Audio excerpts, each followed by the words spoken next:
So I talked about some of my yearly Thanksgiving movies that I watch, and when it comes to Christmas movies, there's a lot more.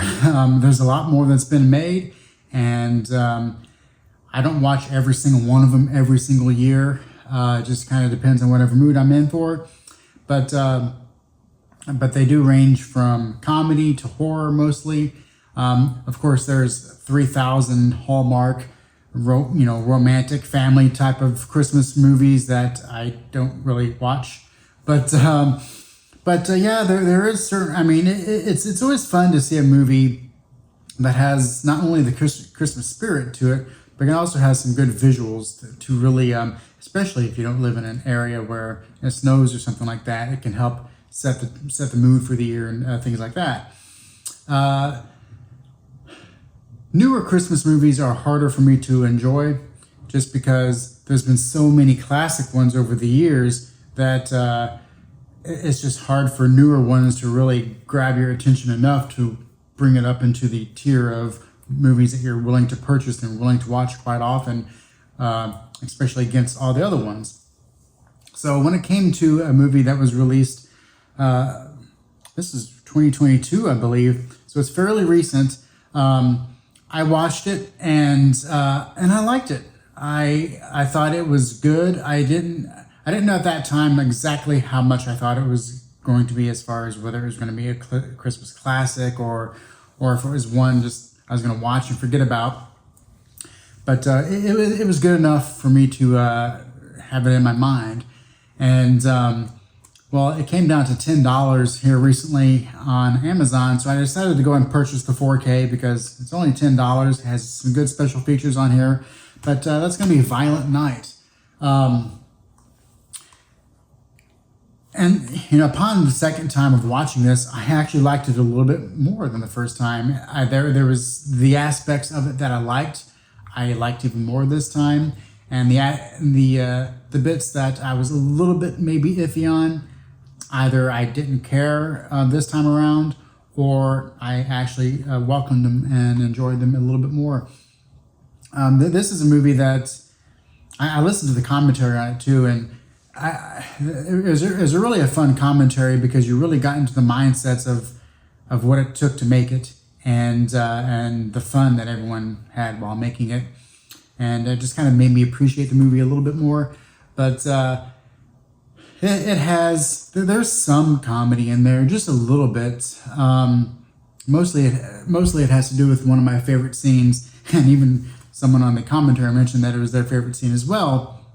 But when you have Santa arriving at the mansion, and he's just kind of walking around and checking things out, pouring himself some booze and sitting in the massage chair and just having himself a grand old time.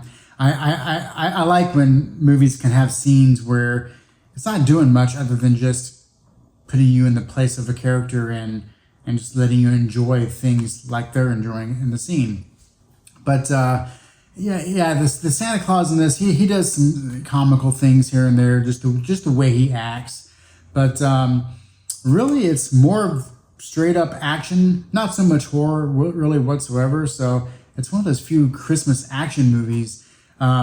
Whereas some of them in years past, you could even argue whether they're Christmas movies or not. Like, pretty much anything that, of course, I'm blanking on Shane Black. Pretty much anything he does just about is a Christmas action movie. You have everyone asking whether Die Hard is a Christmas movie or not. I think it is. The first Lethal Weapon movie, Shane Black, I mean, that's Christmas. They're not so much Christmas movies, but they do feel right to watch them around Christmas time. And but when it comes to Violent Night here, I mean, this is definitely a Christmas movie. I mean, that's obvious. There is no, back and forth debate about that. It's definitely what it is. But it is also definitely action. The horror aspects would just be like the gore aspects of it, because there is some violent deaths in here. But really, it's just all about a straight up action, a plot, some thieves trying to steal some money, and Santa gets in their way. One thing that struck me this time around, upon a rewatch, was that the Santa Claus didn't seem like the first time I watched it. It felt like he didn't want to help the family. He was just stuck where he was. In this instance, he was stuck there, but I mean, I guess he could have just walked away or something like that. But it definitely felt like he was willing to not only help the family, but be able to relive his glory days and bring back the spirit within him. There's a couple of simple shots that kind of gives you a little bit of a backstory, and through a couple of lines of dialogue, you realize that he used to be a human. He used to be a warrior. He had a hammer that he would go on the battlefields with, and you get just a little bit, and from the very beginning, you see that he is kind of like, just tired of being Santa Claus. He's had enough of everything. As far as he's concerned, he's ready to give it all up. And then when he starts getting into killing people, and he gets that sledgehammer, and that little girl talks to him about his life and everything, you can kind of see him kind of really reliving those glory days, but not wishing to be back in time, just proud to be that he is Santa Claus. So there's some good aspects. It never tries to get too sappy. You got that little girl, and there's some stuff that happens at the end that could come off as being sad, I think, in any other movie, but this movie does not try to be that. It tries to be that just enough because it has to. It comes off real in the moment, but there is no attempts at trying to bring a tear to your eye or anything like that. It's just it tells the story that needs to be told, and the ending is that. There is some incredible fights in this. I noticed it, especially the second time around, that there is some one-shots, some excellent fight choreography.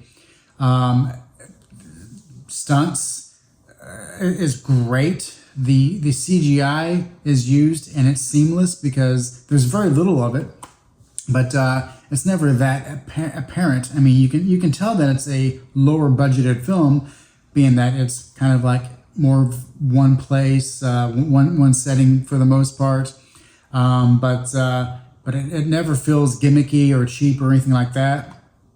It feels like a real lived-in world, which a lot of movies. I think a lot of movies could have taken this concept and just went too much CGI with it, but this definitely has everything a lot more grounded. Like I said, I mean, there's a lot of great and interesting characters.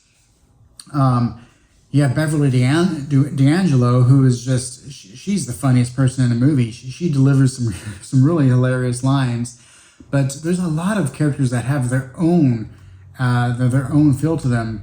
The father, he comes off a bit goofy, but I like his character. I like his ex-wife character. I like the actor that's in there who does some crazy things. The little girl's great. I mean, everyone stands out, including the villains, who all have their little special Christmas names, and they have their own ways of acting. The female looks like the villain from the second Die Hard, with her slicked back blonde hair.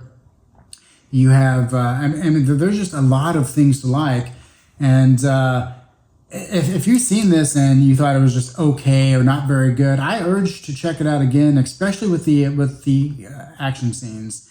There's one scene that is basically a Home Alone type scenario, but it's mostly Santa dispatching with villains one at a time, and some very realistic fights that just come off as Santa is magical, but he can't really use his magic to just do anything he wants and be overpowered. He's more magical in the sense that he can pull into his Santa bag and pull out something and use it as a weapon, whatever it happens to be. He has a bit of Christmas look on his side. He is a former warrior and he still has it in him, but he's a little bit out of practice, maybe a little bit drunk and a little bit getting out of shape. Even though I'm not really heard of any Santa Claus that's actually in shape, really. But some incredible fights, great characters to string you along between the fights. Not that it needs to. Not that it needs to have great characters and a great story, but they're there to really keep you entertained. And I enjoyed it a lot more on the second time. It's not as classic as lots of other Christmas movies, but as far as something I would be willing to watch quite often, I don't have a problem doing that going forward. I think it's a lot of fun. The only thing that gets me is when they burn the money at the end. Luckily, it's not that much, but I always hate when when money is wasted in a movie. In this case, it wasn't too bad. Let me know if you've seen this. If you didn't like it, like I said, give it another chance. If you've never seen this, check it out.